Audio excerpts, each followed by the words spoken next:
Well, been too wet to cut your grass this spring? Louisiana farmers and ranchers are also frustrated by all the wet weather. April showers may bring May flowers, but they have done little to help grain farmers who see their planting window closing fast. This week in Louisiana Agriculture's A.J. Sabine has our story.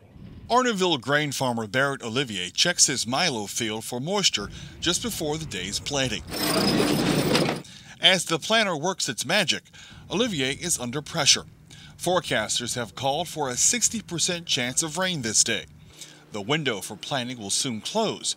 More rain is the last thing this farmer needs. We pretty much have to hit the window right now, because anytime you have decent conditions, you need to get as much planted as possible, because I've seen it rain for 2 months at a time, and if you don't get your crop planted by a certain date, then crop insurance will not make it good because it's past the deadline and because the yields drop off so much. Yield loss created by too much rain could spell disaster for many farmers when contrasted with expensive fuel and fertilizer expenses. Any farmer growing anything in South Louisiana will tell you that Mother Nature is often fickle.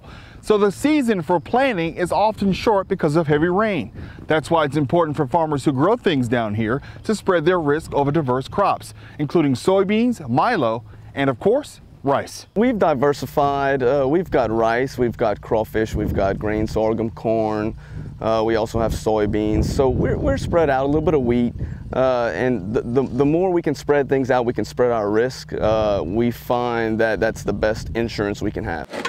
For Plaquemine sugarcane farmer Al Landry, a similar story prevails. Landry intends to plant 300 acres of soybeans as a rotational crop, but has been stymied by rain. He says abnormal weather has been a challenge. You go to bed last night thinking that your day is planned. Midnight last night we get another 4 or 5 inches of rain, and it's frustrating. We've got a lot of migrant workers in, and you plan your day according to yesterday's weather, thinking it would be dry today, and this front comes through and really it sets us back another week. It's still early in the season, and that has many farmers upbeat.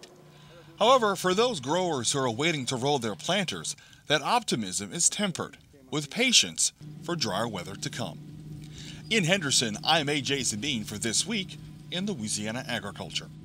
LSU Ag Center cotton and corn specialist Dr. John Cruz says the wet conditions have not only delayed planting, it's also increased the potential for pests as crops begin to mature. Dealing with overpopulations of some insects are likely to cost farmers more in control measures later this season.